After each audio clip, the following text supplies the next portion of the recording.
بسم الله الرحمن الرحيم. الحمد لله رب العالمين الرحمن الرحيم مالك يوم الدين إياك نعبد وإياك نستعين اهدنا الصراط المستقيم صراط الذين أنعمت عليهم غير المغضوب عليهم ولا الضالين آمين. اللهم صل وسلم وبارك على سيدنا ومولانا محمد وآله وصحبه أجمعين عونك يا معين وبك نستعين ولا حول لنا ولا قوة إلا بك. رب اشرح لي صدري ويسر لي أمري واحلل عقدة من لساني يفقه قولي. اللهم نور بالعلم قلبي واستعمل بطاعتك بدني وخلص من الفتن سري واشغل بالاعتبار فكري وقيل شر وساوس الشيطان وأجرني منه يا رحمن حتى لا يكون له علي سلطان. والله يقول الحق وهو يهدي السبيل. السلام عليكم ورحمة الله تعالى وبركاته. yéen mbokki jullit yi rawatina sama mbokki laayeen yi maa ngi leen di nuyu di leen sant di leen ñaanal yàlla subhanahu wa taala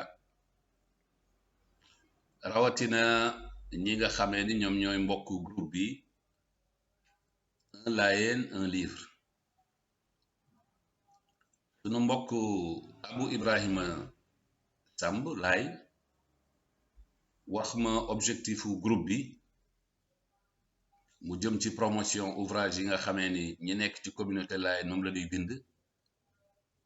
ma gis ne initiative bu baax la ma décidé ci participer pour présenter non seulement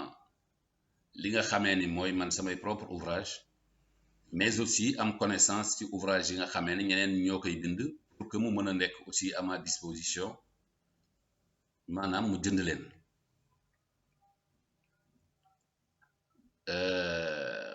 li nga xamee ni moom laa mën a wax mooy ouvrage yooyu nga xamee nit ñi ñoo ngi koy bind ci communauté laayeen lu am solo la mu nekk benn bataille boo nga xamee dañu ko war a gagner parce que moom laay tuddee la bataille du savoir. C'est fondamental en milieu laayeen ndax lu gën a bare nit dafay tawat li nga xamee ni moom lañu koy weddi. nit day tawat léeg-léeg ñàkk xam nan la mën a taxawee par rapport ak gëm-gëmam gi nga xamee ni moom la am, nan la ko mën a défendre, nan la ko mën a dunde, nan la ko mën a pratiquer correctement. yooyu yëpp dafay am ba tax di taalif dafa nekk loo nga xamee ni lu am solo la. exemple bi ñu nu ko jox mooy ñi nga xamee ni ñoom ñoo nu jiitu woon. ñi nga xamee ni ñoo fekk woon Seydina Limaamullahi al-Mahdi alayhi salaam nga xamee ni moo jiitu ci ñoom moom mooy Serigne Cheikh Makhtar Lo mu taalif téere bi nga xamee ni tey fi tey moom mooy une référence bu mag ci milieu laayeen moom mooy Bushral Muhibbin wa Tayqizul Jahilin. mu bind ko ci ndigal parce que Seydina Issa Ruhullahi moom moo ko feeñu. Seydina Issa Ruhullahi moom moo ko wax ni que sama baay feeñu na ma ñetti guddi yu tegloo di ma wax ni ma naa la wax nga bind taarixam. Sëñ Cheikh Makhtar Lo bëggul woon bind waaye dafa mujj bind ndax dafa ne ki nga xamee ni moo ko digal mu bind mënu ko gàntal. mu bind téere bu am solo nga xamee ni tey lu bare lu ñuy xam ci Seydina Limaamullahi al-Mahdi alayhi salaam moom moo ko xamle parce que dafa dund ak moom. gannaawam mu am ay mag yu nekk ci ñoom ñoo nga xamee ni sax kenn koo nga xamee ni sax amaana moo ko jiitu ci wetu Seydina Limaamullahi al-Mahdi mooy Baye Abdoulaye Sylla. ndax Baye Abdoulaye Sylla ba muy gëm boobu fekk na sëñ Cheikh Makhtar Lo ñëwagul. Baye Abdoulaye Sylla moomu nga xamee ni bi muy ñëw nekk ak Seydina Limaamullahi al-Mahdi alayhi salaam mi ngi koy wax ci téeréem boobu mën nga ne xàmmee na parce que mi ngi koy wax mais xëy na il devait avoir autour de 15-16 ans. moom it mu nekk ak moom dund ak moom yàlla may ko aussi gudd fan parce que dund na ba si jamonoy Seydina Mandione. mu taalif moom it ñeenti téere yu am solo husnul jawaab, izalul jahli, izalul jahli, sifatu rasul, ak kitabul usul fi ilmi nusus. gannaaw gi itamit am ñeneen ñoo nga xam ne dañoo ñëw ñoom it bind ku mel na que sëñ Modou Mboup alxaariq mu bind moom it ay téere yu bare nga xamee ne bi ci gën a mag fi ci ay renseignement mooy téere bi nga xamee ne moo gën a mag au niveau de la communauté layène actuellement moom mooy diiwaan bi bind na yeneen téere incha allahu taala ñun ñoo ngi ci travail boo nga xamee ne dañuy jéem a defar téere yooyu yëpp yal na ko yàlla subhanahu wa taala mottali. am na ñoo nga xamee ne aussi ñoo ngi ciy jàpp ñoo ngi ciy participer. am na si ñaari téere yoo nga xamee ni daanaka pare na wala mën nga ni sax ñett parce que gannaaw bi nu paree ci téere bi nga xamee ni moom mooy xutab yi nga xamee ni Seydina Limaamullaahi Mahdi alayhi salaam def na ko dañu jublu ci téere mag ñi te téere mag ñi am na ci loo nga xamee ni aussi pare na daan ko présenté incha allahu taala ci jamono yi di ñëw. gannaaw ga di Baye Dul Paate indi jawaabu saa'il. gannaaw gi mel na que El Hadj Momar Sakhir Gaye bind téeréem boobu benn opuscule la bu ndaw mais tal ci ay way yu bare mooy tazkira. gannaaw gi itamit mu am ko nga xamee ni ku am solo la ci diine ji nga xamee ni lu bare tey lu ci diine ji loo nga xamee ni dafa naroon sànku moom moo ko sauvé moom mooy le professeur Assane Sylla.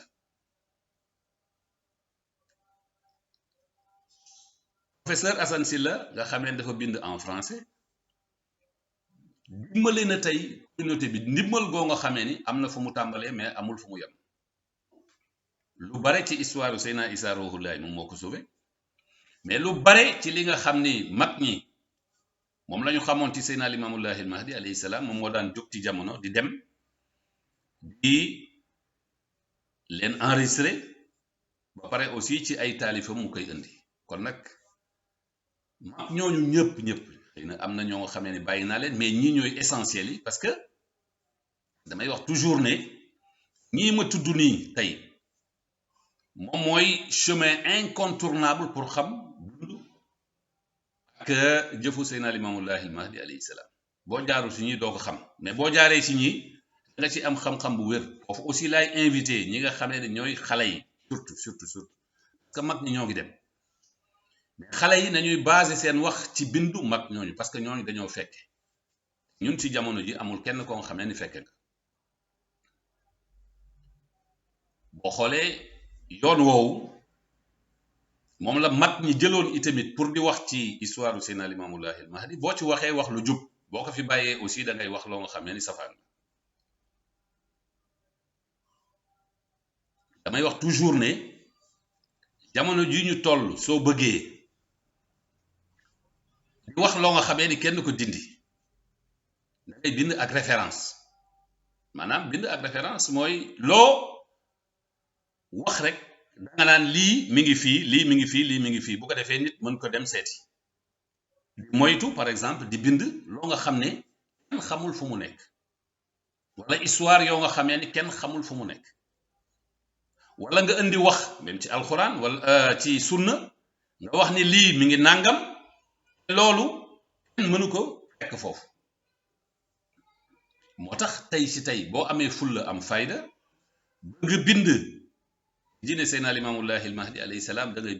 bind ak référence loo wax rek waxal ni fii la parce que yow créé woo fi dara mënoo fi aussi indi leneen lu wuuteeg li nga xamee ni lu jub li nga xamee ni moom la fi mag ñi indi woon may invité koo nga xamee ni yaa ngi bind ci Seydina Limaamullaahi Mahdi alayhi salaam nga bàyyi loolu xel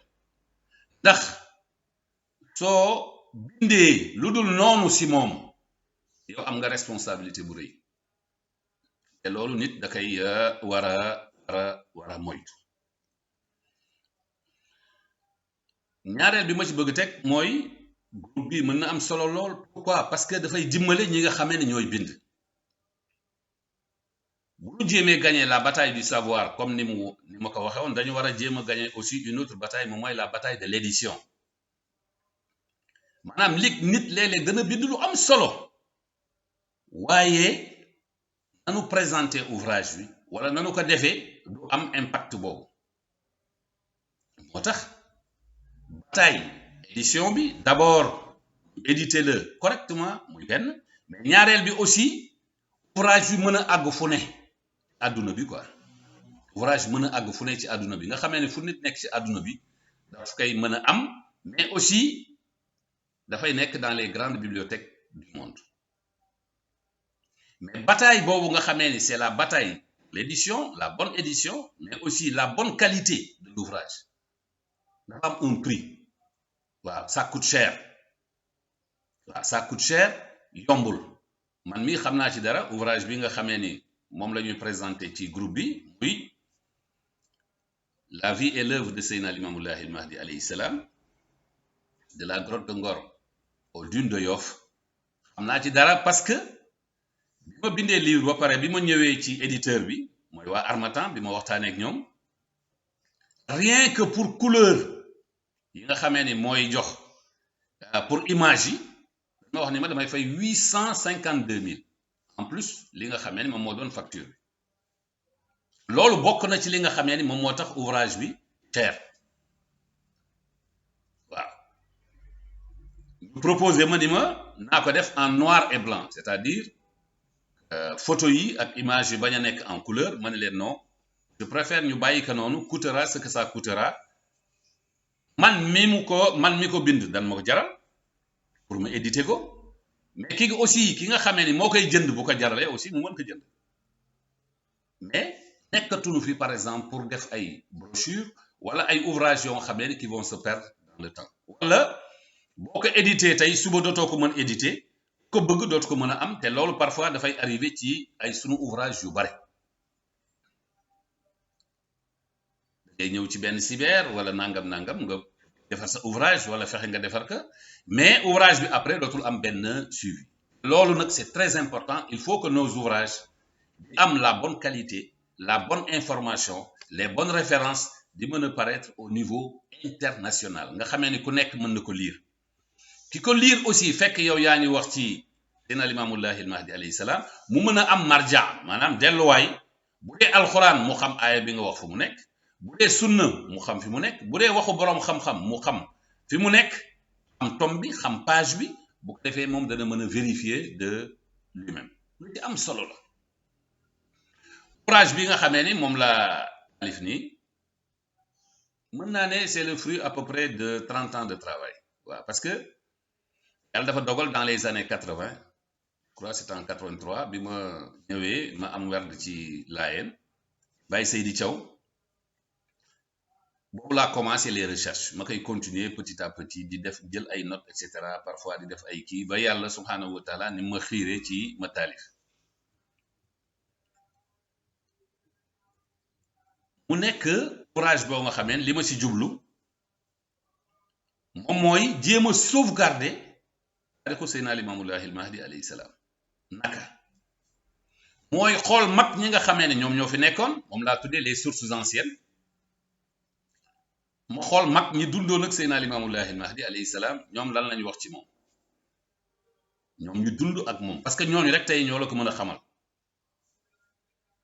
mooy téere yooyu nga xamee ne moom laa wax ci njëlbeen yooyu laa tuddee les sources anciennes ci téere yooyu ñoom ñëpp nga xamee ni boo ñëwee ba ci benn partie dundu Seydina Limamoullahi al Mahdi alayhi salaam da ngay mën wax ne lii sëñ Cheikh Makhtar Lo moo ko wax lii Baye Ablaye Sylla moo ko wax lii sëñ Modou moo ko wax wala lii kenn ci umma bi ñu fekk woon Seydina Limamoullahi al Mahdi moo ko wax bu ko defee nga mën a am source bu wóor bon ñaareel bi aussi livre bi dafa basé ci ay sources récentes moom lay wax sources yi nga xamee ne ñoom ñooy mujj gi parce que yu bare yoo nga xamee ne tam Seydina Limamoullahi al Mahdi alayhi salaam da ko doon wax na si yoo nga xamee ni tey ñoo ngi ko doogay prouver mën naa la jox rek benn exemple bu simple day wax ni bi yàlla na mee sama dellu ci si kaw suuf nee na sunu boroom dafa wëndeel suuf si bala nga nekkoon bala nga xam ni moo nekkoon penku ñëw sow li nekkoon sow dem penku na jamono yooyu nit ñi dañu wax dañ doon wax nan loolu mooy yëngatu suuf sa waaye Seydina Limaamu Mahdi alayhi salaam ne xamuñu woon lan mooy sabab ba. bu ñu ñëwee tey ñun avec le recul ñuy xool ndax jamono boobu nga xamee ni moom la koy wax suuf yëngatu woon na parce que c'est un phénomène physique bu nit ñi yëg physiquement est-ce que à l'époque il y a eu benn yëngatu suuf boo nga xamee ni à peu près la planète Terre yëgoon nañu ko loolu effectivement ñun bu ñu delloo ci suñu ay recherche ak sources yi xamee ni foofu aussi dañuy remercier quelqu'un boo nga xamee ni c'est lui qui a mis la puce à l'oreille à toute la communauté moom mooy Baye Balla Niang man mu nekkoon suma maître sama professeur lu bari ci moom laa ko jànge yu bari ci diine d'ailleurs mën naa ne téere yi nga xamee ni dama ko jàng ba mu mat maa ngi ko jàngee ci Baye Balla Niang rahimahullah yàlla ko yàlla jéggal te yërëm ko moom moo jëkk wax ne kooku c'était le volcan du Krakatoa qui avait éclaté en Indonésie en 1883 un an avant l'appel de Seydina Limamou Laye al-Mahdi alayhi salam wala quelques mois avant l'appel de Seydina Limamou Laye al-Mahdi alayhi salam volcan bi mu éclaté ko tey def nañ ci ay recherches yu sore te loolu parce que tey ñëpp gis nañ ko volcan bi dafa d'abord volcan bi bu éclaté dafa yëngal suuf si yëpp mais phénomène yi nga xamee ni moom moo am découlé ci volcan bi conséquences yi notamment nuage de poussière yi dañu couvrir toute la planète Terre professeur Cheikh Anta Diop mi ngi wax ni sauf la presqu'île du Cap-Vert nga xamee ni dafa am protection des anticyclones des Açores ak de Sainte-Hélène yooyu nag ay recherche récentes ay sources récentes moom moo la ko mën a permettre nga mën ko xam donc sources yooyu aussi dañ ciy basé toujours bu ñuy bind taarixu Seydina Limaamu Laye al-Mahdi alayhi salaam lépp loo nga xamee ni da koy dëggal dañu koy jéem a ëndaale ci li nga xamee ni moom mooy téere bi beneen fi nga xamee lu am solo la mooy alquran ak sunna mënoon naa ni moom moo jiitu mais alquran ak sunna dañuy ñëw di dëggal li nga xamee ni moom moo am ci dundu Seydina Limaamu Laye al-Mahdi alayhi salaam parce que moom ci boppam dafa daan wax naan su bataaxal yi jógee penku danañ ma dëggal bataaxal yi jógee penku danañ ma dëggal cela veut dire que li tax mu ni su bataaxal yi jógee penku ça veut dire que donc jamono yooyu nga xamee ni moom lay wax xam na ne bataaxal yi nga xamee ni ñoom ñoo koy dëggal nekkuñu fii moo tax foofu aussi damay wax toujours ne ñun taarixu Seydina Limaamu Laye al-Mahdi alayhi salaam défendre ko war nañu ko mën def am jeex takk du ñu basé ci lu dul source yi nga xamee ne moom moo jógee penku parce que tey fi tey boo tudd kilifaam wala sëriñam nga koy dëggale Seydina Limaamu Laye al-Mahdi alayhi salaam mën nga ci am problème parce que mën na wax ni nangam lii wala déggewu ko nii et cetera non bu ko defee dama fi naan ñukk sa sëriñ ni fi ñukk sa kilifa Seydina Limaamu Laye al-Mahdi alayhi salaam bi muy wax naan bataaxal yi danañu jóge penku man ma dellu ca bataaxal ya nga xamee ni ñoo jóge penku mooy les sources communes pour l'islam parce que tey fi tey foofu aussi dama koy préciser mooy li ñu am ci ay bataaxal jógewuñu fii ci suñu réew mag ñi bare na képp koo nga xamee da nga taalif fii ci réew mi wala nga taalif ci li ko gox-goxaani yow da nga basé ci téere yi nga xamee ni moom ñoom ñooy téere l'islam yi nga xamee ni ñoom ñooy téere cosaan yi moo tax bi mu naan bataaxal yi bu nu jógee penku maanaam bu nu jógee fële Orient bu nu jógee des pays arabes wala bu nu jógee ca dëkk cosaan ya danu ma dëggal te yooyu tey dañu ñëw à foison dañu bare lool itam aussi may recommander sama mbokk ay wala képp koo nga xamee da ngay gëstu mooy tey fi tey képp koo nga xamee ni jàng rek moo la intéressé wala gëstu rek moo la intéressé dafa am ñaari source essentielle yoo nga xam ne wala mën na la doy léegi coono yu bare yoo nga doon am pour jënd ay téere daanaka amatoo ñun ñi à l'époque daan jënd téere lu bare waaw day ñëw jënd benn yoon day ñëw jënd 300 000 200 000 400 000 nga xamee ni dañu constituer bibliothèque yoo nga xamee ni yu am solo la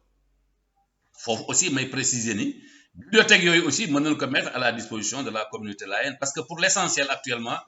sunu ay recherche lu ci gën a bare ñuy travailler ci ay logiciels yoo nga xamee ne extrêmement puissant nga xamee ne xam-xam boo bëgg mi ngi ci logiciel bi fekkee alxuraan nga bëgg xam mi ngi ci logiciel bi téere sunna yi mën nga ni lépp a ngi ci téere sunna yi boo soxla la commencé ca imam Bukhari ba ci ñi nga xamee ni mooy ñu mujj ñi ñoom ñëpp bu sitta ak yeneen téere yëpp ñoo ngi ci biir boo bëggee boroom xam-xam yi itamit yi tasxiix wala yi def tadif wala affaire grammaire wala affaire lugha wala affaire siira lépp ñu ci biir logiciel bi nga xam ne da ngay gis logiciel boo xam ne day contenir plus de 70 000 livres bu fekkee da ngay def mise à jour yi day am des centaines de milliers de livres yoo nga xam ne sa dund mayu la sax nga leen di consulter. Par conséquent, nous avons du pain sur la planche surtout ñun waa Laayeen li tax ma wax loolu mooy ñun kese ñoo fi wax loo nga xamee ne dafa rëy boo nga xam ne foo jaar ñu weddi la mooy dafa am lu àdduna bi doon séentu mooy doon séentu limaamullahi al-mahdi nuzulu Isa ibnu Maryam yàlla subhanahu wa taala dogal ka ci yow nga wax ka ñu ni la du yow léeg-léeg ki nga xamee ni moo lay weddi itamit fi mu lay jéem a weddee mooy alquran ak sunna moo tax damay wax toujours ne Laayeen bi su fekkee dafa def fulla ci boppam dafay fexe ba kenn du ko mën a weddee ci alquran ak sunna da nga koy jéem a xam waaw da nga koy jéem a xam nga li ma wax da nga koy jéem a xam professeur Cheikh Anta Diop dafa doon wax ñi nga xamee ni ñoom ñooy les historiens africains nga dénk aussi jeunesse bi muy dem au colloque du Caire en 75 dafa wax ne du yóbbu benn historien boo nga xam ne yow tu ne sais pas lire les hiéroglyphes boo mënul lire hiéroglyphes yi lan ngay def da ngay basé ci traduction yi nga xamee ni tubaab yi ñoo ko def te ñoom bokk leen gis-gis bokk leen jubluwaay dañuy nier l'origine noire de l'Égypte bi mu demee moo am une victoire éclatante mu ñëwee nag benn colloque à Niamey mu wax leen ni leen les jeunes historiens wala les africains armez-vous de science jusqu'aux dents à science égale la vérité triomphe loolu nag mun leen gànnaayoo leen xam-xam ba fees del parce que bu ngeen amee xam-xam ba fees dell ngeen ñëw niveau wu ñi nga xamee ne ñoom ñooy occidentaux yi ñoom ñooy tubaab yi nga xamee ne ñoo leen di xeex boobaa dootuñu leen mën a wetti mais man damay wax aux jeunes Laayeen d'ailleurs maa ngi koy wax ci fin ouvrage bi nga xamee ne moom laa mujj taalif moom mooy l'appel de Seydina Limaamullahi al-Mahdi alayhi salaatu wassalaam interrogation critique 2 points réponse maanaam lépp loo nga xamee ni nit ñi ñoo ngi koy lu bare loo nga xamee nit ñi ñoo ngi ci interrogé woo ci mbiru Seydina Limaamullahi al-Mahdi alayhi salaam lii nu mu demee wala di ko weddee di ko critiquer si jéem a apporter ay réponses point par point moo tax fii aussi damay wax mbokk yi ni leen dafa am loo nga xamee nit mënu ko wax kese parce que booy wax kese temps bi dafay limité yu bare dafay limité ba tax na yow il faut que nga tënk mais booy bind nag foofu moom mën nga bind largement moo tax ouvrage bi nga xamee ni maa ngi leen koy wax noonu te incha allah pare na parce que envoyé woon naa ko à l'édition ñu delloo si ma ko format bi ma ko defoon dama ko defoon en format 15 ñoom ñu def ko format 12 delloo sil ma ko heureusement man ma ko delloo seelee parce que ci partie bu mujj bi nga xamee ni maa ngi bind ci affaire Dajjal ci amoon ay ouvrage yoo nga xamee ni consulté wu ma leen woon dama ko fàtte woon ma retrouver que donc ma yokkaat ko incha allahu taala à peu près c'est un ouvrage boo nga xamee de 400 pages mais question essentielle yi nga xamee ni dañu koy critiquer Laayeen wala di leen ko laaj léeg-léeg nit ki mën ci tontu correctement wala nit ki mënu ci tontu correctement yooyu yëpp incha allahu taala apporté nañ ci ay réponses ak ay références surtout parce que amul lenn loo nga xamee danañ ko ci wax te wax na ne mi ngi ci téere sàngam mi ngi ci téere sàngam boroom xam-xam sàngam moom moo ko dëggal liggéey boobu incha allahu taala moom it pare na mais ouvrage bi nga xamee ne actuellement moom laay présenté nii moom mooy la vie et l'œuvre de Seydina Limamoullahi al Mahdi de la grotte de Ngor aux dunes de Yoff moom mooy premier tome bi parce que ni ma ko xaaje dama ni boo bëggee bind ci taarix Seydina Limamoullahi al Mahdi alayhi salaam il faut mu am yoo nga xamee ne da nga koy xam loolu mooy lan mooy fa mu tàmbalee ak mën nga ne fa nga xam ni à peu près li mu wax moom Seydina Limamoullahi al Mahdi ba muy génn àdduna mu naan sama ruux def na ci xuntu Ngor mi lu ëpp junni at ba fa nga xamee ni fa lay génne àdduna fa lay ca Yoff première partie bi donc moom mooy fi nga xamee ni wax na ne sama ruux def na xuntu Ngor bi junni at ba fi nga xamee ni fi lay waxee ajibu daa'iya llahi ya ma'shara al insi wal jinni ni rasulullahi ilaykum deuxième partie bi moom moo jël 3 ans 3 jours 3 mois mooy bi mu wootee ñetti at yi nga xamee ni moom moo ca topp foofu nga xamee ni Seydina Limamoullahi al Mahdi alayhi salaam foofu la édifier les bases de la communauté laayène 3 ans d'accalmie yooyu 3 ans de paix yooyu fa la Seydina Limamoullahi al Mahdi alayhi salaam dispensé à mon avis l'essentiel de ses enseignements beneen bi moom mooy de Cambérène à Yoff mooy bu jógee Gorée ñëw kër Thierno Mbaye Sylla bi mu jógee kër Thierno Mbaye Sylla daal di dem créer Cambérène en 1888 bi mu créé nag léegi nag muy def navette entre sa ville de naissance fi nga xamee ni fa la gane woon àdduna mooy Yoff ak Cambérène léeg-léeg mi ngi Yoff léeg-léeg mi ngi Cambérène bi nga xamee ni moom moo ko sanc Cambérène Kam Madina donc loolu mooy les 3 parties de l'ouvrage benn bi pare na moom moo nekk nii ci kàttanu yàlla subhanahu wa taala moom moo nekk nii moom mooy de la grotte de Ngor aux dunes de Yoff su ma kiiwee nii à peu près moom moo nekk nii waaw de la vie et de l'œuvre de Seydina Limamoullahi al Mahdi alayhi salaam ouvrage moo nekk nii bon léegi nag mu des deuxième tome bi incha allah ñoo ngi rédiger deuxième tome bi mais dama arrêté woon un peu pour rédiger beneen ouvrage boo nga xamee ni moom laa leen doon wax noonu que téere diine ji am yu bare yoo nga xamee ni maa ngi ciy travail ak ay mbokk ñoo ngi fiy jàppale moom mooy deuxième ouvrage bi moom mooy l'appel de Seydina Limamoullahi al Mahdi alayhi salaam question interrogation critique des réponses donc loolu moom mooy li nga xamee ni moom laa bëggoon dikk ak mbokk yi présenter large un peu ouvrage bi dispenser aussi peut-être quelques remarques di ñaanal mbokk yi nga xamee ni ñoom ñoo ay site bi yàlla subhanahu wa taala groupe bi yàlla subhanahu wa taala jàppale leen am na yeneen ouvrage yoo nga xamee ni ñoo ngi koy présenté ñu ñaan aussi ouvrage yooyu yëpp yàlla na ci yàlla def barke def ci xéewal parce que nous avons un combat commun donc